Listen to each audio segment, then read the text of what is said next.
Hello students, welcome to MOS classes. इस video में हम 9th क्लास मैथ एनसीईआरटी के चैप्टर नंबर 8 की converse of mid point theorem को समझेंगे। तो converse of mid point theorem में हमसे कहा गया है the line drawn through the mid point of one side of a triangle parallel to another side bisects the third side. इसका यह मतलब है स्टूडेंट्स कि एक ट्रायंगल है एबीसी, इसमें P जो है ये मिड पॉइंट है AB का और P से एक लाइन ड्रॉ की गई PQ, और ये जो PQ लाइन है ये हमें कहा गया है कि ये पैरेलल है BC के अपोजिट साइड, यानी BC के पैरेलल है। मैं इसे रिपीट कर देता हूं। एक ट्रायंगल है ABC जिसमें AB का मिड पॉइंट है P, यानी P हमें मिड पॉइंट दिया गया है। P से एक लाइन ड्रॉ की गई PQ जो कि पैरेलल है BC के, और हमें यह प्रूव करना है कि ये जो Q है ये मिड पॉइंट है AC का, यानी कि इस मिड पॉइंट से जो लाइन ड्रॉ की गई जहां पर ये मिलती है AC को, ये AC को बाइसेक्ट कर देती है, यानी कि Q मिड पॉइंट है AC का। ये हमें प्रूव करना है, या दूसरे शब्दों में हम ये भी कह सकते हैं कि हमें AQ और CQ को इक्वल दिखाना है, क्योंकि अगर ये मिड पॉइंट है तो ये दोनों पार्ट्स आपस में इक्वल होंगे। तो जैसे ही हम AQ और CQ को इक्वल दिखा देंगे तो ये प्रूव हो जाएगा कि Q मिड पॉइंट है AC का। तो यहां पर हम लिखेंगे given a triangle ABC in which P is the midpoint of AB and PQ is parallel to BC, यानी कि इस ट्रायंगल ABC में P मिड पॉइंट है AB का और जो PQ है ये पैरेलल है BC के। टू प्रूव, यानी कि हमें प्रूव क्या करना है, AQ is equal to CQ, हमें AQ और CQ को इक्वल दिखाना है। उसके बाद हम कंस्ट्रक्शन करेंगे। Draw a line segment QR parallel to AB, यानी कि हम एक लाइन सेगमेंट ड्रॉ करेंगे QR और ये QR पैरेलल होगी AB के, यानी कि AB और QR आपस में पैरेलल हैं। देखिए स्टूडेंट्स, अगर हमें AQ और CQ को इक्वल दिखाना है तो हमें इस ट्रायंगल APQ और इस ट्रायंगल CRQ को कॉन्ग्रुएंट प्रूव करना होगा, क्योंकि अगर हम इन दोनों ट्रायंगल्स को कॉन्ग्रुएंट प्रूव कर देते हैं तो इस ट्रायंगल की ये वाली साइड AQ और इस ट्रायंगल की ये वाली साइड CQ ये आपस में इक्वल हो जाएंगे बाय सिंप्लिसिटी।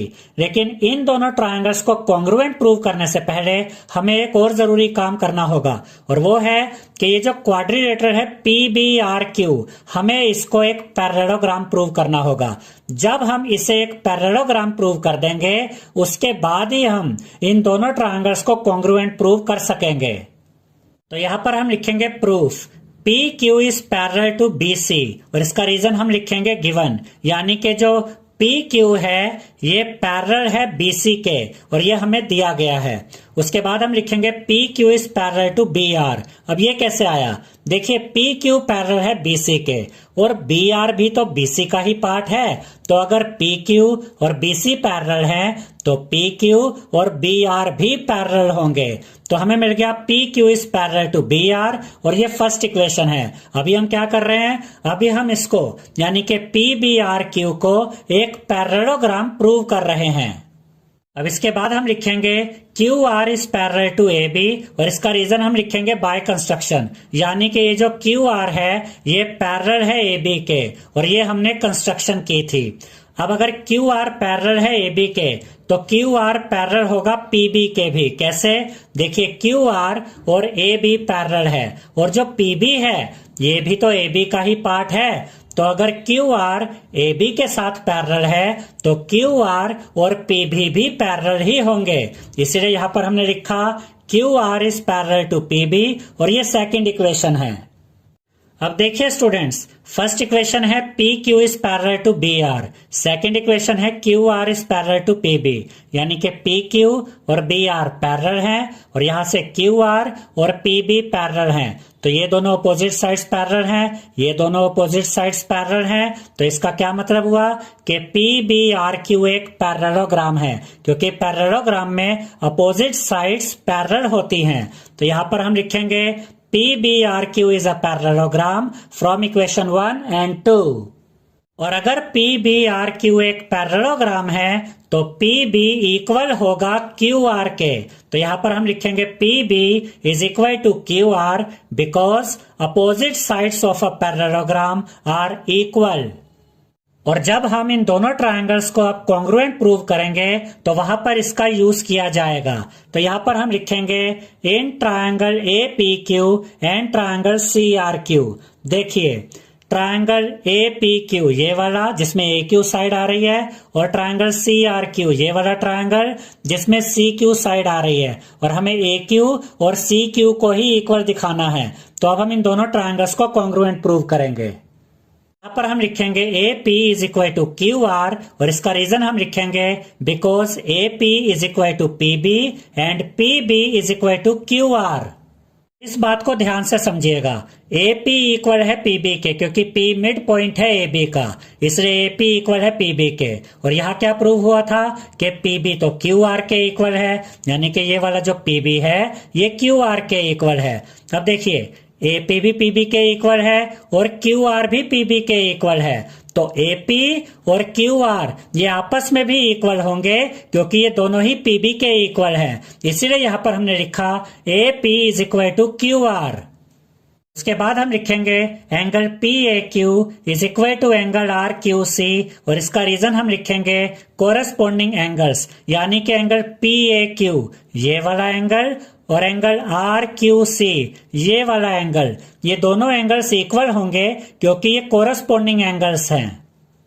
और ये वाला एंगल और ये वाला एंगल इक्वल क्यों है, ये कोरस्पोंडिंग क्यों है? देखिए ए बी पैरेलल है क्यू आर के और ये ट्रांसवर्सल है एसी, और ये जो ट्रांसवर्सल एसी है ये इन दोनों पैरेलल लाइंस को इंटरसेक्ट कर रही है। देखिए ये जो एंगल है ये भी कटने वाली लाइन के नीचे की तरफ बन रहा है, ये एंगल भी कटने वाली लाइन के नीचे की तरफ बन रहा है, ये एंगल भी ट्रांसवर्सल के लेफ्ट में है, ये एंगल भी ट्रांसवर्सल के लेफ्ट में है। तो ये दोनों एंगल्स की पोजीशन अपनी अपनी जगह पर सेम है, इसलिए एंगल पी ए क्यू और एंगल आर क्यू सी ये दोनों ही आपस में इक्वल हैं क्योंकि ये कोरस्पोंडिंग एंगल्स है, और यही यहां पर हमने लिखा है।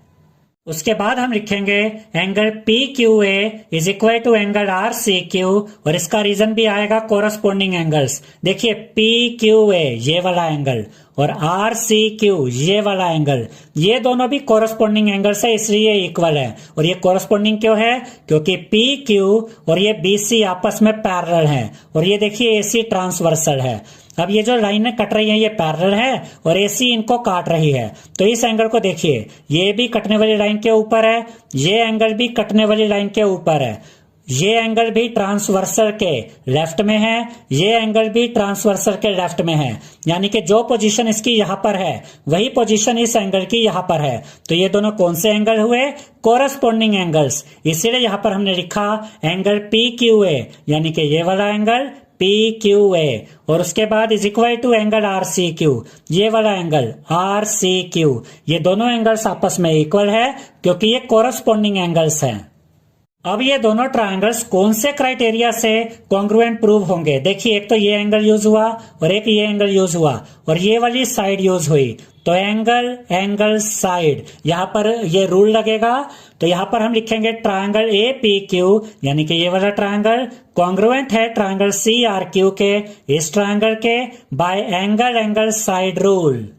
और अगर ये दोनों ट्रायंगल्स कॉन्ग्रुएंट प्रूव हो गए हैं तो इस ट्रायंगल की ये वाली साइड ए क्यू और इस ट्रायंगल की ये वाली साइड सी क्यू ये आपस में इक्वल होंगे बाय सीपीसीटी। तो यहाँ पर हम लिखेंगे therefore A Q is equal to C Q by CPCT.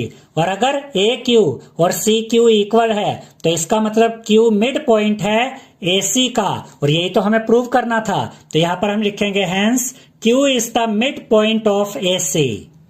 तो converse of mid point theorem क्या है स्टूडेंट्स? कि अगर एक ट्रायंगल एबीसी में P मिड पॉइंट है AB का और यहां से एक लाइन सेगमेंट ड्रॉ की जाती है जो कि BC के पैरेलल है, तो प्रूव कीजिए कि Q मिड पॉइंट है AC का। और यही यहां पर हमने प्रूव कर दिया है कि जो Q है ये मिड पॉइंट होगा AC का। आई होप स्टूडेंट्स आपको हमारा ये वीडियो पसंद आया होगा। अगर आपको हमारा ये वीडियो पसंद आया है तो इस वीडियो को लाइक करें, शेयर करें, हमारे चैनल को सब्सक्राइब करें और बेल आइकॉन बटन जरूर दबाएं, जिससे हमारी हर नई वीडियो का नोटिफिकेशन आपको मिलता रहे। Thank you.